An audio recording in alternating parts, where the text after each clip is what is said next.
In one of my previous videos, I introduced this, a metal shell for the English versions of the Digital Monster version 20th and Digital Monster X. It is a fantastic way to make those devices feel more premium. The shell is amazing. This is made by Jawa's Junkyard, and this is something they've been selling for a while now, and mine, I have loved it. I've absolutely loved having the device like this. It's easily just one of my favorite V-Pets that I own, just because it feels good, it weighs, it's got some heft to it. There's just a lot about this I like. I talked about that at length in one of my previous videos.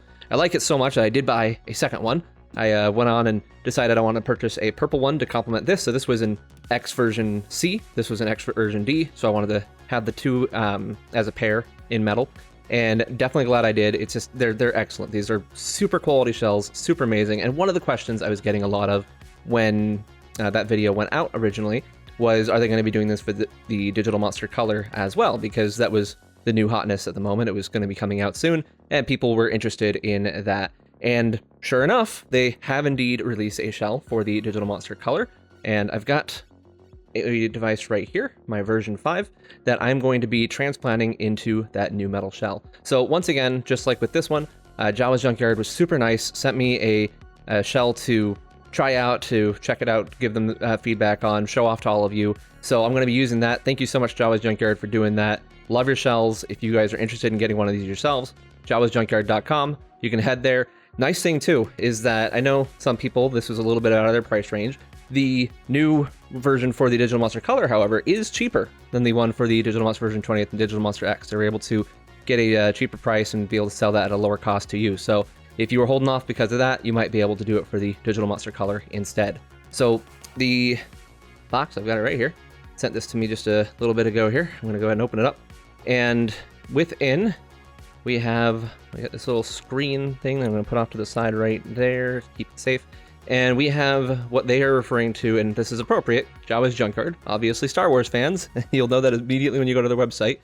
This is Mandalorian green. So I'm not personally a big Star Wars person, so I'm not going to try to sound like I know a lot about this. I have watched The Mandalorian. I know who Boba Fett is as well, so I'm somewhat familiar, but I'm not going to try to act like I know what I'm talking about this. All I do know is that the color is beautiful. It's a very, very deep forest green. Let's go ahead and get a zoom in on that right there.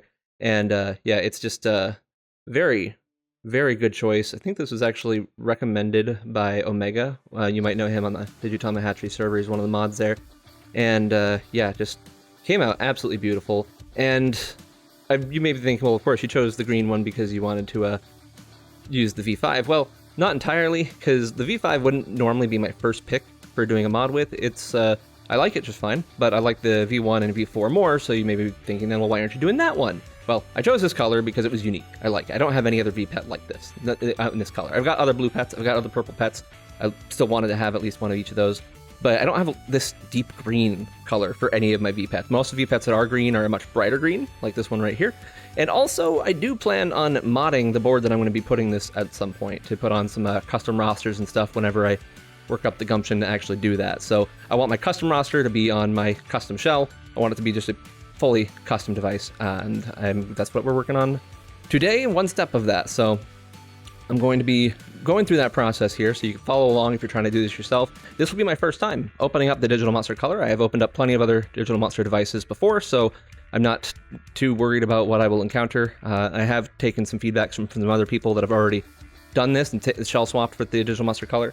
So I've got some extra things ready for that, but we're just going to go ahead and hop into this. So let me zoom back out here. And there we go. So one thing is that they did change the screw type that they're using this time around. So it's, I believe, let me put that up to the camera there. If it'll let me. No, I gotta zoom in. Yeah, you can almost make it out there. I'm not sure if those are Phillips or JIS, but I am going to be using a JIS screw because I don't trust Phillips screwdriver because I don't trust Phillips anymore. So I got a, let's see, I got a JIS one right here. Let's see if that's the one to go with. Yeah, absolutely no slipping, so JIS screwdriver should do perfectly fine. So step one, of course, is to open it up. So we'll start with opening up the shell here.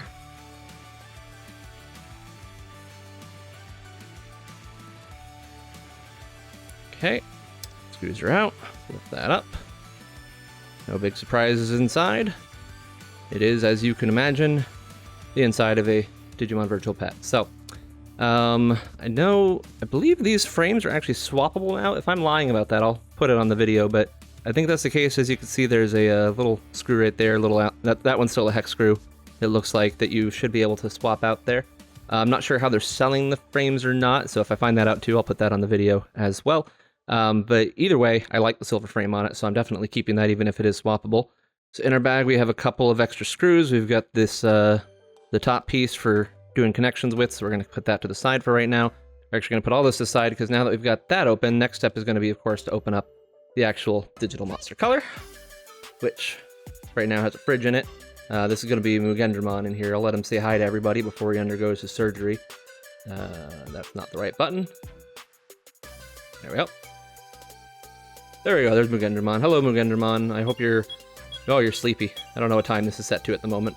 So we'll go ahead and just shut this down. Important to shut it down before we do anything major. There we go. And so with that done, still using a JIS1 tip, we're going to unscrew all this, and keeping in mind that the speaker is attached to the shell.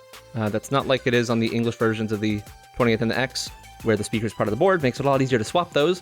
This speaker is directly connected to the shell itself, so we're going to be careful about that as we open it up to make sure we don't mess it up, and to carefully remove it as well.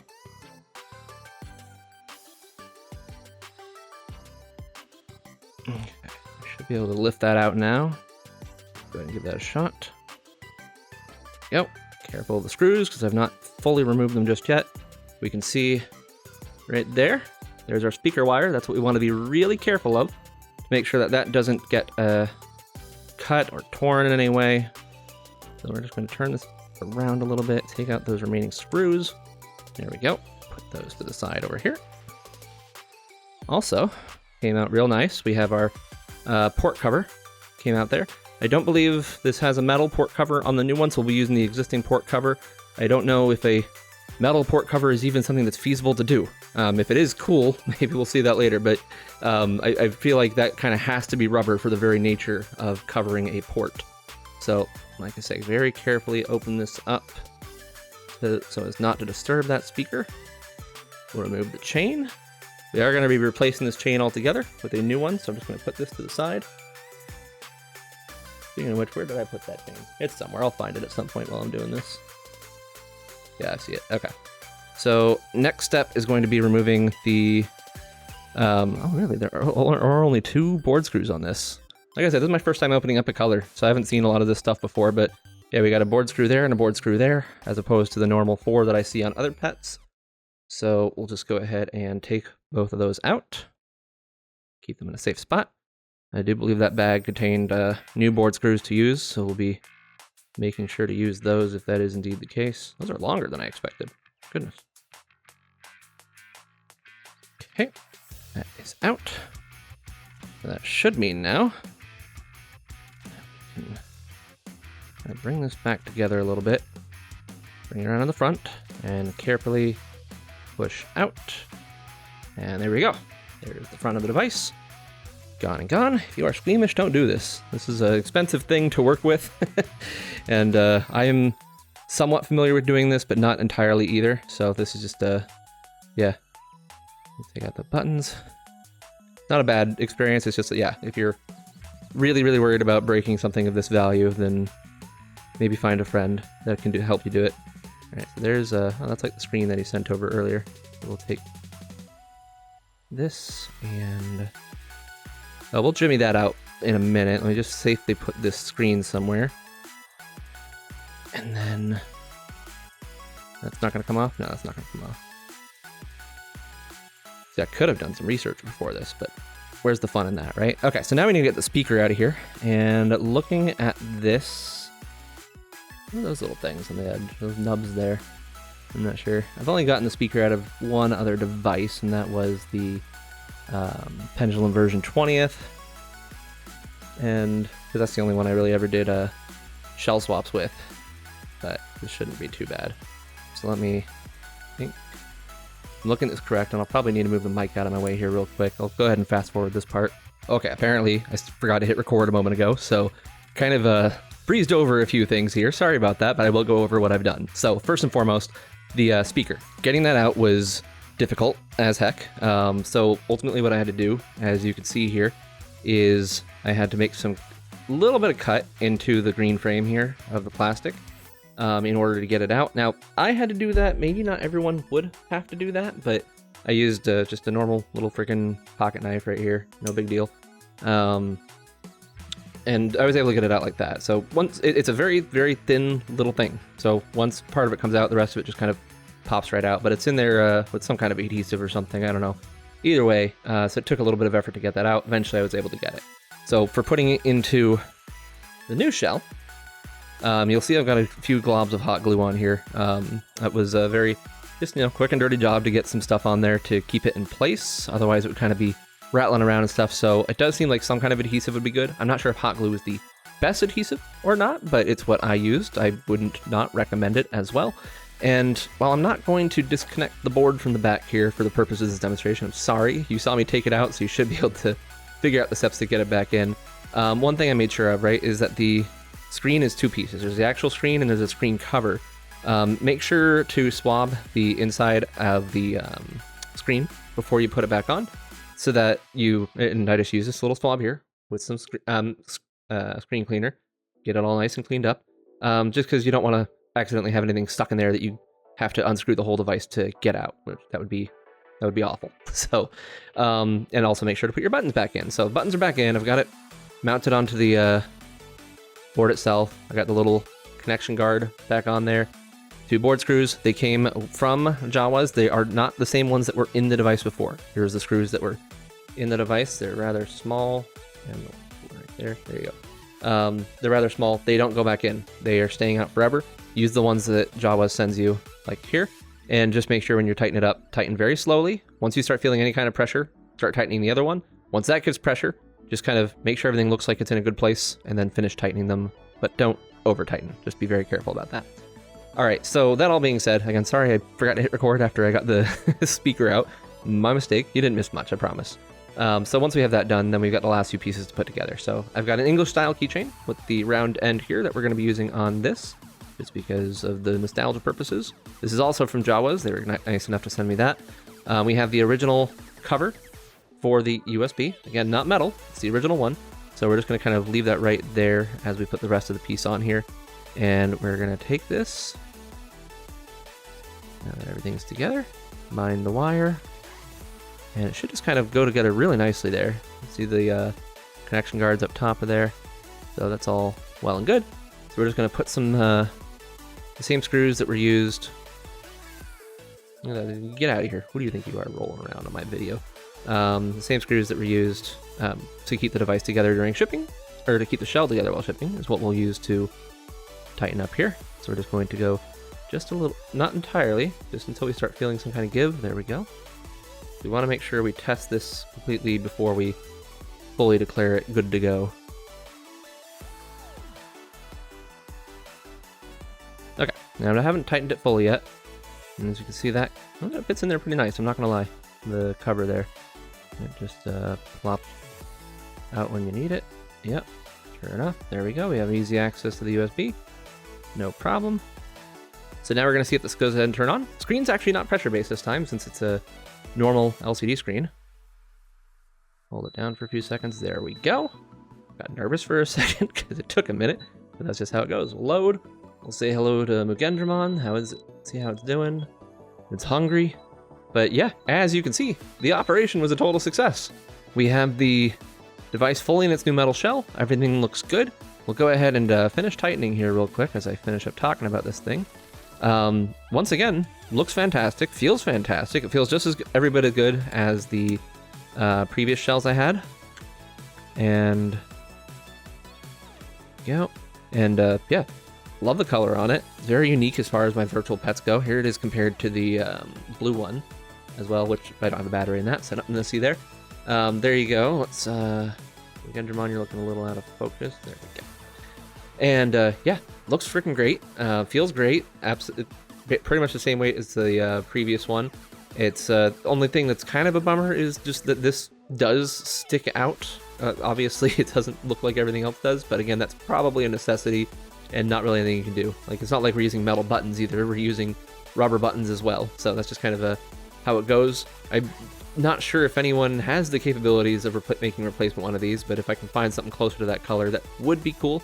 But regardless of that, this is absolutely a worthwhile upgrade, I will say. Again, a little bit nerve-wracking to be in there and digging around in this, and the speaker part really was difficult. Like, I will tell you, if you go and do this, just be prepared. The speaker will take some time out of you to get it done. It probably took me about 10 minutes of fiddling, trying not to break it and just doing the best I could with it. Probably if I knew what I was doing, it would take me a lot less, but yeah, that's just how it went. Now, this should be fully 100% compatible with other devices for connecting to still, so we can test that real quick. Give me 1 second here. Okay, we got our version 1 over here. There's Mandalorian asleep. What time did I set it for?